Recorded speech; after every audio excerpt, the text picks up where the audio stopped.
you, but I love Lone Fox's kitchen. If you follow Lone Fox, you know that he did a kitchen update in his house a couple years ago, and it is absolutely stunning. And that video, like, stirred something up in me. I have had a farmhouse style kind of kitchen for a couple of years now. And even when we redid our kitchen in 2020, I had some doubts about the subway tile with the black grout. I had considered painting it for a while. Even 5 years ago, I was just like, ugh, I don't know if I really like this. It's very busy and very distracting. So when I saw Lone Fox using micro cement in his kitchen and knowing that you can use micro cement over tile, I thought to myself, this is it. This is what I'm going to do. I got on Pinterest and looked for some inspiration. I've been very, very inspired lately by a more cottagecore, like modern cottage, kind of that organic modern look. Back in January of this year, I decided that this is my year that I am not going to let DIY projects and power tools and my fear of messing things up, my fear of not knowing how to use power tools, I wasn't gonna let that stop me anymore. First things first, we had to fix the electrical. We didn't have any electrical near the stove where we could plug in or even hardwire a range hood vent. So I had a friend come over and help us to do all of the electrical. But I will say I did install the actual plug myself, which I'm so proud of myself. I am obviously electrical work is intimidating. It's scary, but YouTube, thanks to YouTube, I was able to install the plug myself. And once we had that done, we could really get the ball started. So the first thing we had to do was to install our custom range hood. I decided to go with a custom range hood kit from Archways Ceilings. Wes, my guy at Archways Ceilings, was amazing to work with. I sent him my dimensions. He gave me some recommendations, and I chose my custom kit style. They have a ton of options to choose from, but I really fell in love with the beautiful curvature on the Bella range hood style. I just thought it would be so beautiful. I thought it would look really great with the micro cement. And I just thought it kind of gave this sort of old world European vibe, like look to it. Their custom range hoods are essentially like an adult puzzle. Everything comes in a kit that is pre-cut, and all you have to do is assemble it and install it. Assembly was very straightforward, just screwing all the pieces together, and installing, I really had a good solid handle on that, other than I needed Zach's help for a few things. I do want to say I found this really awesome like hack. You can apply toothpaste to the wall, place your piece that you have to pre-drill holes on, take it down, and then wherever the toothpaste is where you drill your holes. And so that's what I did in order to pre-drill the holes into the backing of the custom range hood kit. So I knew for sure that I was drilling it into the studs. I also needed to pre-drill through the tile before I hit the studs. So I used that little toothpaste trick, and it worked like a charm. With these kits, you do have to drywall them. I have never done drywall before, but I watched a few videos here on YouTube and felt really confident that I could absolutely do what I needed to do to get this range hood drywalled. I went to my local hardware store and I picked up a piece of 5/8 inch drywall. And really all that you need for drywall is an X-Acto knife to cut it. It's like the easiest thing ever. It sounds so intimidating, but it's really not. So all I had to do was cut down the pieces to size using the X-Acto knife. And you kind of like do this like pop thing where you like almost kind of like karate chop the drywall and it just breaks. Then all you need to do is use drywall screws to install the drywall. And for this front piece where we had to have a curve in the drywall, before you've installed the drywall, you get it wet with the damp sponge and let it soak for about 45 minutes. And it will get to where it's a more pliable kind of, like it starts to bend more. So what I did is I attached the drywall piece to the very top of the range hood. And then I really slowly and gently bent the piece of drywall around that front of the range hood. The range hood insert that I ended up using was a range hood from Wayfair, which you have to have that in advance, because when you talk to Wes or whoever you talk to over Archways and Ceilings, you need to have the specs and all the size requirements for the vent already before you get your custom range hood kit, just as a little side note. After all the drywall is done, it's time to mud the drywall. You can get drywall that is like comes in a powder form and you mix in water. I ended up using a pre-mixed drywall mud. It worked great for me. I know a lot of people can use very large like drywall knives to add drywall. That doesn't work the best for me. I have tried that in the past when I skim coated my office, and it was really tough for me. So I ended up using a smaller but wide putty knife. I also had to get these corner pieces. Gosh, I can't think of what the names are. I'll put it down here because I can't think what the names are right now. But I used a spray adhesive and cut the corner pieces down to size, used a spray adhesive and applied those to the corners so that we had a really nice crisp corner along all of the edges of the range hood.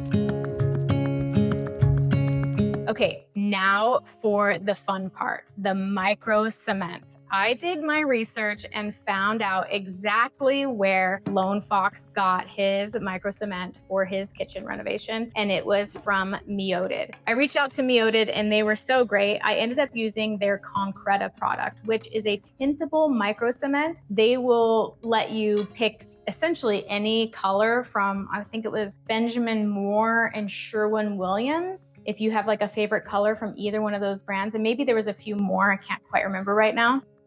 If you have a favorite color or color in mind from those brands, the micro cement can be tinted to that color, which is great.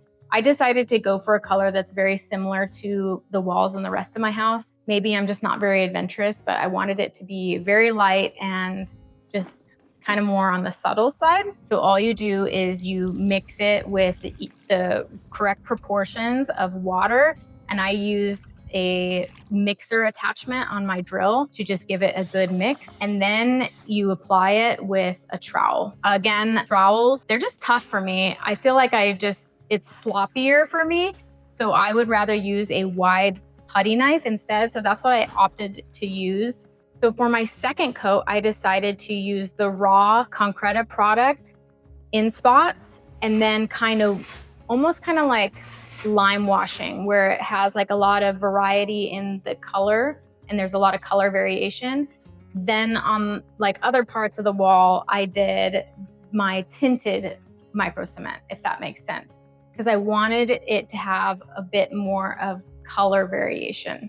You can be a little bit sloppy on the application, just a little bit, because there is this amazing trick that is going to save you so much time, and that is allowing the micro cement to dry for like 45 minutes to an hour, where it's not fully dry, it's still like a little bit like pliable, I guess would be a good word. You take a damp sponge and you run your damp sponge over top of the micro cement to take off any of those harsh edges, places where you have trowel lines where the concrete isn't as smooth as you'd like it to be, and you can smooth it out as much as you want. So once all of the walls were completed, I had to let the micro cement dry for 48 hours, and then I applied 3 coats of their sealer.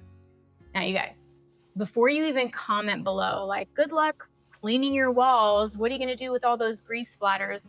I sealed this with 3 coats of sealer that is made specifically for this Concretta product. The sealer is super easy to apply. The first coat, you water it down with like 50% water, let that dry, and then the other 2 coats are full strength with the sealer. I'm obsessed with how the micro cement turned out. I love all the color variation. I love that it's got a little bit of almost kind of like a stucco look to it. Kind of reminds me of like a cottage, which is exactly the look that I was going for. And the last update that we did was covering my countertops with the Calacatta Viola marble contact paper. I found this contact paper over a year ago on Amazon and gave it a try in my coffee bar. Like I said, it has stood the test of time. Up close, you might see some small imperfections, but it cleans up super nice and it looks fantastic. Especially from far away, it looks like real marble. Like, I love this stuff so much. And I decided to that we're gonna go for it, that we are going to do the entire kitchen in this stuff. It's a little bit of a process because you have to be very accurate because the backing of the contact paper is extremely sticky.